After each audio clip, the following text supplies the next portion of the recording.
जब भी किसी स्टूडेंट के सुसाइड की न्यूज़ आती है, मैंने अक्सर देखा है पेरेंट्स परेशान हो जाते हैं। उन्हें लगता है कि कहीं उनका बच्चा भी इस राह पे ना चला जाए। देखिए, आपकी चिंता बहुत जायज़ है, इसलिए मैं चाहता हूँ कि इस पूरी प्रॉब्लम को जो है हम डिटेल में समझें, बच्चे भी समझें, क्योंकि अनफॉर्चुनेटली इस देश में परीक्षा पे चर्चा होती है, रिज़ल्ट्स पे चर्चा होती है, करियर पे चर्चा होती है, लेकिन सुसाइड्स पे चर्चा नहीं होती। ख़ास के क्लासरूम्स में, ड्राइंग रूम्स में ये चर्चा नहीं होती, जिसकी वजह से बच्चे उस बात को लेके बहुत अनअवेयर होते हैं। और जब भी वो एक ऐसे सिचुएशन में होते हैं जब उनकी लाइफ में एक पर्पसलेसनेस या मीनिंगलेसनेस लगता है, तो उनको लगता है कि फिर इस लाइफ का कोई मतलब ही नहीं है, इस लाइफ को हम यहीं पे दी एंड कर लें।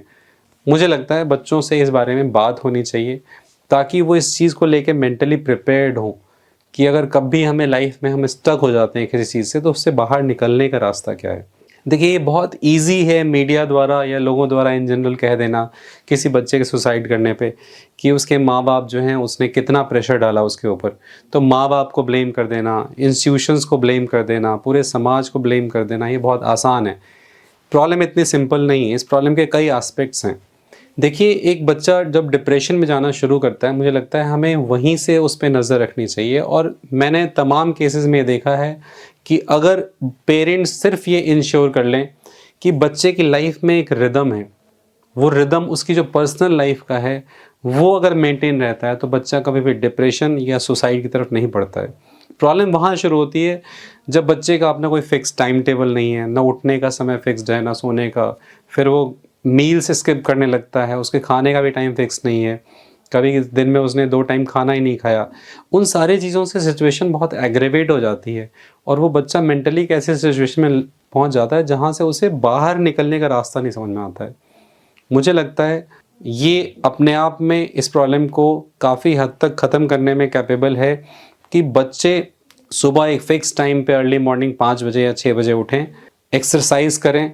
अनफॉर्चुनेटली कंपटीशन की तैयारी में या एग्ज़ामिनेशन जब नज़दीक होता है, उस तैयारी में पेरेंट्स या इन जनरल लोग इस बात पे कॉम्प्रोमाइज़ कर लेते हैं कि ठीक है भाई, लेट नाइट जग के पढ़ना है, पढ़ने दीजिए। वहीं से चीज़ें गड़बड़ होनी शुरू होती हैं।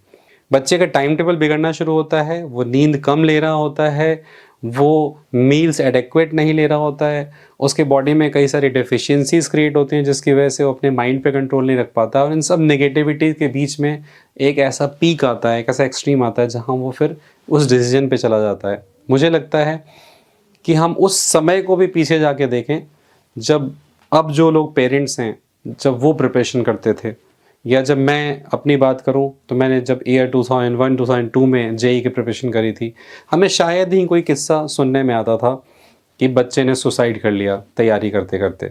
एक भी ऐसा केस नहीं सुनने में आता था जब हम तैयारी करते थे। तो इन 22-23 सालों में ऐसा क्या बदल गया है जिसकी वजह से बच्चे इतनी हताशा में, इतनी निराशा में आ जाते हैं कि एक्सट्रीम स्टेप्स लेते हैं। देखिए, इस बात को गहरे समझने की ज़रूरत है कि कंपटीशन पहले भी था। बच्चे जो इस एज में हैं, उन्हें अक्सर पेरेंट्स प्रॉब्लम से बचाने की कोशिश करते हैं। हम पैम्पर करने की कोशिश करते हैं कि बच्चे को ज़रा से भी दिक्कत आई, हम कहते हैं अच्छा बच्चा तुमसे ये नहीं हो रहा है, कोई बात नहीं, इस चीज़ को यहीं छोड़ दो। हम दूसरा रास्ता लेते हैं। मतलब बच्चे ने एक एग्ज़ाम की तैयारी करी है, उससे डिफ़िकल्टी आ रही है, तो हम उसे डिफ़िकल्टी के बियॉन्ड जाने नहीं देते हैं, डिफ़िकल्टी को फेस नहीं करने देते हैं, हम उसे रोकते हैं, शील्ड करते हैं। पेरेंट्स से मैं कहूँगा कि हम कहाँ तक शील्ड कर पाएंगे बच्चे को।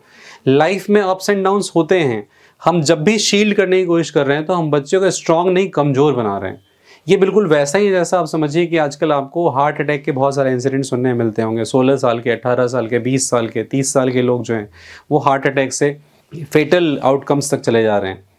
आप समझिए ये क्यों होता है। सिमिलर चीज़ें हैं, जब हार्ट को एक एक्सट्रीम हाई रेंज तक जो है 150, 160, 170, 180 तक बीट्स जो हैं, उस तक आप ले जाते हैं रेगुलरली, तो हार्ट भी स्ट्रांग होता है और एक्सट्रीम सिचुएशंस को भी हैंडल कर लेता है। That is why doctors advice करते हैं कि आप वर्कआउट कीजिए, आप शरीर को जो है एक्सरसाइज दीजिए। ठीक इसी तरीके से जब बच्चों को हम एक्सट्रीम सिचुएशन तक ले जाने की प्रैक्टिस डालते हैं, तो बच्चे उसको हैंडल करने में कैपेबल होते हैं। उसकी बजाय बच्चे आजकल उस दौर में जी रहे हैं, उन टूल्स के साथ जी रहे हैं जहाँ पे उनके पास ऑप्शन है चीज़ों को आगे बढ़ाने का। आप ऑब्ज़र्व कीजिएगा, बच्चे अगर वीडियो भी देख रहे हैं तो उसको तुरंत आगे बढ़ा देते हैं क्योंकि वो पार्ट उन्हें अच्छा नहीं लग रहा होता है। वो गाना सुन रहे हैं तो गाना भी आगे बढ़ा देते हैं, जबकि आप याद कीजिए जब इससे पहले 20 साल पहले की जनरेशन, 25 साल पहले की जनरेशन ने प्रिपरेशन करी थी, तो आपके पास रेडियो था, तो आपके पास दूरदर्शन था, आपके पास आगे बढ़ाने का ऑप्शन नहीं था। हफ्ते में 2 दिन इंतजार होता था, बुधवार और शुक्रवार को चित्रहार का, उसमें कुछ गाने आते थे, लोग बैठ के देखते थे, वो पेशेंस था।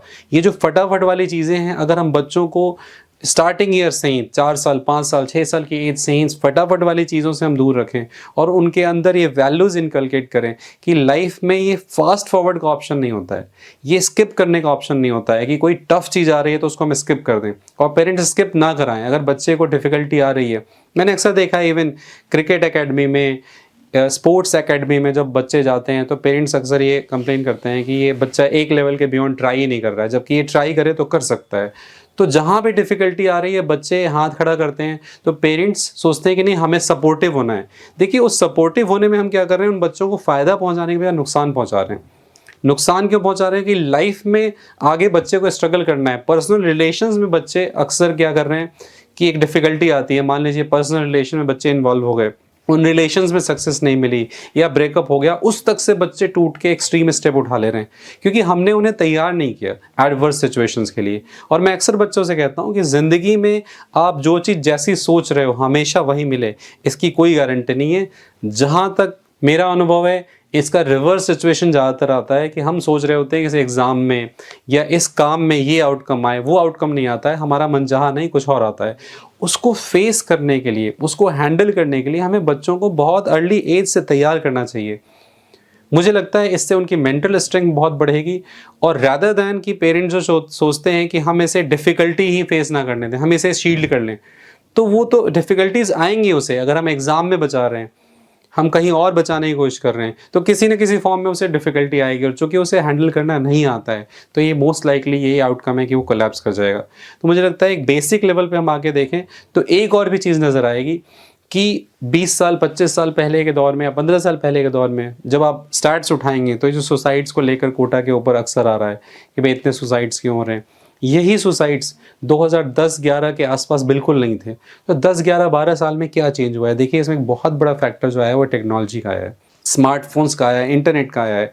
बच्चे सपने तो बड़े बड़े देख ले रहे हैं, होता क्या है जब उसको इनैक्ट करने की बात आती है तो उनके बीच में मोबाइल, इंटरनेट, तमाम चीज़ें आ रही हैं। तो ऑन एन एवरेज जब किसी चीज़ को अचीव करने के लिए बड़ा सपना आपने देख लिया तो उसके लिए डिसिप्लिन की ज़रूरत होती है। वो डिसिप्लिन काफ़ी हद तक बच्चों की लाइफ में कम हो गया है, क्योंकि जब उनके पढ़ने का टाइम है, सेल्फ स्टडी का टाइम है, उसमें वो समय कहीं और वेस्ट हो रहा है। सपना तो वही है, एफर्ट लेवल कम हो गया, तो गैप इतना ह्यूज है कि उससे बच्चे कंफर्टेबल नहीं हो पा रहे हैं, पहली बात। दूसरी चीज़ ये कि वो चीज़ें ऐसी हैं, उसको ओवरकम, उससे निकलना बच्चे के लिए बहुत मुश्किल है। वो इतनी एडिक्टिव चीज़ें हैं, आप आए दिन ऐसे इंसिडेंट सुनते रहते हैं कि बच्चे बहुत वायलेंट हो गए हैं जब उनसे मोबाइल छीना गया है, उनसे पबजी लिया गया है। मुझे लगता है हमें स्टीव जॉब्स, सत्या नडेला ऐसे पेरेंट्स को फॉलो करना चाहिए।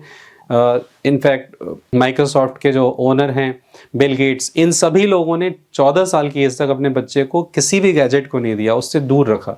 आप समझिए कि ये लोग टेक्नोलॉजी को देने वाले लोग हैं, ये सारी गैजेट्स को बनाने वाले लोग हैं, इन्होंने अपने बच्चों को 14 ईयर्स की एज तक दूर रखा, तो क्यों रखा होगा। मुझे लगता है पेरेंट्स को बच्चों को स्टार्टिंग से ही इस चीज़ की हमें ट्रेनिंग देनी चाहिए कि बच्चों को इन चीज़ों से दूर रखें, क्योंकि ये चीज़ें एडिक्टिव हैं, ये बच्चों को ओवर पावर कर लेती हैं, उन्हें डिक्टेट करने लगती हैं। बच्चे मोबाइल नहीं चलाते, अक्सर सिचुएशन आती है कि मोबाइल बच्चों को चलाते हैं, इंटरनेट बच्चों को चलाने लगता है, वो उसके ब्रेन को ओवर पावर कर लेता है, कंट्रोल करने लगता है। तो ये एक फैक्टर है। और एक और बहुत बड़ा फैक्टर हमारी सोसाइटी में जिस पे भी हमें वर्क करने की ज़रूरत है कि अक्सर बच्चे छोटी उम्र में कोई सपना देख लेते हैं कि मुझे आईआईटी जाना है, मुझे एम्स जाना है। हमें जब भी वो इस चीज़ की तैयारी कर रहे हैं, उस सपने को देख रहे हैं, तो हमें उन्हें समझाने की ज़रूरत है कि ये पूरा हो भी सकता है, नहीं भी हो सकता है। कहीं ना कहीं टीचर्स भी, इंस्टीट्यूशंस भी और सोसाइटी भी उनके दिमाग में ये चीज़ डाल देती है कि ये सपना अगर नहीं पूरा हुआ तो तुम कुछ नहीं हो, वर्थलेस हो। देखिए इससे हमें बाहर निकलने की ज़रूरत है। एज अ टीचर मैंने पिछले 17-18 सालों में अनुभव किया है कि मेरे बहुत सारे ऐसे बच्चे हैं जो जेई का एग्ज़ाम या एम्स का एग्ज़ाम निकाल के वहाँ इन टॉप के कॉलेजेस में आईआईटी एम्स नहीं पहुँच पाते हैं, फिर भी वो लेटर ऑन लाइफ में 10 साल 15 साल डाउन द लाइन मेहनत करने की वजह से वो ऑलमोस्ट उन बच्चों के बराबर या कई बार उनसे आगे ही पहुँच जाते हैं जो इन एग्ज़ाम्स को क्रैक कर चुके थे। तो हमें ये लार्जर पर्सपेक्टिव लेने की ज़रूरत है लाइफ का, एक बहुत नैरो पर्सपेक्टिव, एक नैरो नैरेटिव बच्चों को दे दिया जाता है कि अगर तुमने एग्ज़ाम क्रैक कर लिया तो तुम्हारी लाइफ में ऐश ही ऐश है, और अगर नहीं कर पाए तो तुम किसी काम के नहीं हो। देखिए, ये बिल्कुल झूठ है, और अक्सर अपनी कन्वीनियंस के लिए पेरेंट्स या टीचर्स ये झूठ बच्चों को बोल देते हैं, क्योंकि इससे उन्हें लगता है कि बच्चे ज़्यादा मोटिवेटेड होंगे। तो क्लासरूम्स में और घर पे ये बातें सुन सुन के, या रिलेटिव से या सीनियर से, बच्चे इस चीज़ को लेके बिल्कुल डिटर्मिन्ड हो जाते हैं कि अगर हमने एग्ज़ाम नहीं निकाला तो हमारी लाइफ बिल्कुल बेकार है, या हमने इस एग्ज़ाम को निकाल लिया तो उसके बाद ज़िंदगी में आगे मेहनत करने की ज़रूरत ही नहीं है। ये नैरेटिव को बंद करने की ज़रूरत है, और बच्चों को क्लियरली बताने की ज़रूरत है कि ठीक है, जो तुम ट्राई कर रहे हो वो बेस्ट है, बट अगर तुम नहीं भी कर पाओ तो इसके नीचे बहुत सारे ऑप्शंस हैं। जो कि अक्सर मैं बच्चों से कहता हूँ कि आईआईटी नहीं जा पाओगे, तुम एम्स नहीं जाओगे, कोई बात नहीं, आप जो सेकंड, थर्ड, फोर्थ जो भी आपको ऑप्शन मिल रहा है, अगर आप वहाँ पे जाके मेहनत करते हैं अगले 10 साल, 12 साल, 15 साल, तो आप तमाम उन लोगों को पीछे छोड़ सकते हैं जिन्होंने ये एग्ज़ाम क्रैक कर लिया है। सो लाइफ का अगर हम लार्जेस्ट पर्सपेक्टिव लें तो ये जो सुसाइड की प्रॉब्लम है वो काफ़ी हद तक सॉल्व हो सकती है। बच्चों को हम एडवर्स सिचुएशंस से डील करने की, और उनको एडवर्स सिचुएशन को डील करने देने की भी अपॉर्चुनिटी दें तो ये प्रॉब्लम सॉल्व हो सकती है। बच्चों का जो एक टाइम टेबल है सोने उठने का, खाने का, हर हालत में, चाहे वो एग्ज़ाम हो या कोई भी सिचुएशन हो, हम उसे मॉनिटरिंग रखें कि वो बच्चा उसे फॉलो कर रहा है। क्योंकि ज़्यादातर बच्चे जो है सुबह उठ के सूरज को देखना, जो नेचर की ब्यूटी है उसको देखना, उससे डिस्कनेक्ट हो चुके हैं। वो मोबाइल पे लगे रहते हैं, वो चीज़ें काफ़ी डिस्ट्रैक्टिव हैं, एडिक्टिव है। जबकि बच्चे नेचर से कनेक्टेड रहें, दिन में आधे घंटे 1 घंटे एक्सरसाइज करें, कोई आउटडोर गेम जो है वो वीक में 1 बार 2 बार खेलना, ये सारी चीज़ें कंटिन्यू रखें। लाइफ को मोनोटोनस ना बनाएं, लाइफ में डाइवर्सिटी रहे। तो मुझे लगता है किसी भी हालत में बच्चे डिप्रेशन जो है वहाँ में जाएंगे नहीं, क्योंकि वो पहला स्टेप है जहाँ से फिर बच्चे धीरे धीरे डिटेरिएट करने लगते हैं मेंटली, और आगे वो सुसाइडल थॉट्स उनके दिमाग में आते हैं। और एक बहुत सरप्राइजिंग बात मैं बताऊँ आपको, रिसेंटली मैं एक सेशन ले रहा था काफ़ी सारे स्टूडेंट्स का। मैंने बच्चों से कहा, ईमानदारी से बताओ कि आप में से कितने बच्चे हैं जिनको लाइफ में कभी ना कभी पर्पसलेसनेस जो है और मीनिंगलेसनेस फील हुआ है आपको। तो you will be surprise, almost 70% बच्चों ने हैंड रेज किया कि लाइफ में कभी ना कभी उन्हें ऐसा फील हुआ है। तो यहाँ भी पेरेंट्स की और हम सभी जो उनके गुरुजन हैं, जो उनके मेंटर्स हैं, उनका रोल है कि हम बच्चों मौके बेमौके ये बताएं लाइफ का जो लार्जर मीनिंग है। क्योंकि आप सोचिए, बच्चों को वो जो फिलोसफिकल एस्पेक्ट्स हैं, जो स्पिरिचुअल एस्पेक्ट्स हैं, ज़्यादातर बच्चे आज के डेट में प्रेयर नहीं करते हैं, वो स्पिरिचुअलिटी कनेक्टेड नहीं है किसी सुपर पावर से। उन्हें लगता है कि जो कुछ भी है वो दुनिया में दिख रहा है, यही सिंपल लॉजिकल है। तो उनका जो वो एस्पेक्ट है वो भी बहुत वीक है, कि उन्हें लगता है कि लाइफ में कोई, बहुत जल्दी वो कंक्लूजन ड्रॉ कर लेते हैं कि अगर हमें ये नहीं मिला तो लाइफ का कोई मीनिंग नहीं है। कई बार बच्चे यहाँ तक सोच लेते हैं कि भाई जिस लड़की को पसंद कर रहे हैं, या कोई लड़की इस लड़के को पसंद कर रही है, या हमें ये नहीं मिला तो ज़िंदगी का कोई मतलब नहीं है। तो लाइफ की लार्जर मीनिंग जो पेरेंट्स को अपने एक्सपीरियंस से पता है, जो हम टीचर्स को अपने एक्सपीरियंस से पता है, उसे कन्वे करने की ज़रूरत है। मुझे लगता है इन 3-4 चीज़ों पर अगर वर्क कर लें हम लोग, टीचर्स और पेरेंट्स मिलके, तो बच्चे कभी भी डिप्रेशन में नहीं जाएंगे। और अगर आपको कभी भी ऐसी सिचुएशन लगती है तो मुझे लगता है कि उसमें कांस्टेंट मॉनिटरिंग करके, मैंने कई केसेस में पेरेंट्स को गाइड किया है। जब मैंने बच्चों के बिहेवियर को देखा तो मैंने कहा कि देखिए, ये बच्चा बहुत एक्सट्रीम नेगेटिव पे जा रहा है, इस पे हमें क्लोजली वर्क करने की ज़रूरत है। जो पेरेंट्स ने बच्चों पे क्लोजली वर्क किया तो वो बाद में एडमिट करके उन्होंने कहा भी कि उन्होंने एडमिट भी किया कि मेरा उनको इंडिकेशन सही था कि वो बच्चा सुसाइड के बारे में सोचने लगा था। और हमने सिर्फ क्या किया, हमने उसे रिलैक्स फील कराया, हमने उसका टाइम टेबल सही किया, और वो जब खाने में टेस्ट लेने लगा, अपने सुबह उठ के जो दिनचर्या है नहाना उसमें टेस्ट लेने लगा, सुबह उठ के टहलने लगा, इन चीज़ों से कनेक्ट करने लगा, अपने रिलेटिव्स से कनेक्ट करने लगा, कभी दादी के साथ समय बिताने लगा, ये सब जब एक्टिविटी उसने शुरू की तो वो खुद ब खुद नॉर्मल हो गया। मुझे लगता है कि हम इमीडिएटली साइकेट्रिस्ट के पास या मेडिकेशन की कराने के बजाय हमें अपने लेवल पे ये सारे इनिशिएटिव्स लेनी चाहिए जब भी हमें लग रहा है कि बच्चा जो है उसके बिहेवियर में कुछ चेंज है। और एक और चीज़ बहुत इंपॉर्टेंट मैं पेरेंट्स से कहूँगा, देखिए कई बार क्या है, बच्चे के मार्क्स नहीं आते हैं तो पेरेंट्स जो हैं उससे इरिटेट होने लगते हैं, उसे डांटने लगते हैं कि तुम्हारे मार्क्स नहीं आ रहे हैं। हमें इसकी बजाय, क्योंकि देखिए ये एक डोर है जो पेरेंट्स और बच्चे के बीच है, ये बहुत मजबूत रहनी चाहिए हर समय, ताकि बच्चा आपसे फ्री फील करे कम्युनिकेट करने में अपनी डिफ़िकल्टीज़। बच्चा कई बार जो है वो करना तो चाहता है वो चीज़, लेकिन वो कर नहीं पा रहा होता है क्योंकि वो डिस्ट्रैक्टेड है, बहुत सारी चीज़ों में उसका दिमाग लगा हुआ है। तो अगर हम घर में एक ऐसा माहौल रखें, कम्युनिकेशन इतना स्ट्रॉन्ग रखें कि बच्चा ये सोचे बिना कि मेरे मम्मी पापा कैसे मुझे जज करेंगे या मेरे टीचर्स मुझे कैसे जज करेंगे, वो जजमेंट के प्रेशर के बियॉन्ड अपनी बात को खुल के रख पाए। उसने जो गलतियां की हैं पास्ट में उसे वो एडमिट कर पाए। उसके लिए एक विंडो हमें हमेशा रखना है कि ठीक है भाई, तुमने समय वेस्ट किया पिछले 5-6 महीने, अब आप ऐसे शुरू करो स्टार्टिंग से और हम आपको हेल्प करेंगे। कई बार क्या होता है, पेरेंट्स हम या टीचर्स ये सोच लेते हैं अगर हम इस बच्चों को डांटेंगे या हम इसे प्रेशराइज करेंगे तो इसका नेगेटिव इम्पैक्ट होगा, बच्चा सुसाइड तो नहीं कर लेगा। इस चक्कर में बच्चों को कमज़ोर बना रहे हैं, जबकि हमें बच्चों को उस जगह हेल्प करने की ज़रूरत है। जैसे सुबह उठना चाह रहा है बच्चा, नहीं उठ पा रहा है, आप फोर्सफुली उठा दीजिए उसे। वो खुद चाह रहा है, उससे कम्युनिकेट कीजिए। वो बैठ के 5-6 घंटे सेल्फ स्टडी नहीं कर पा रहा है, वो समय कहीं और बिता रहा है। वहाँ पे हमें फोर्सफुली उसकी लाइफ में एंटर करना है, बिना सोचे हुए कि बिना डरे हुए।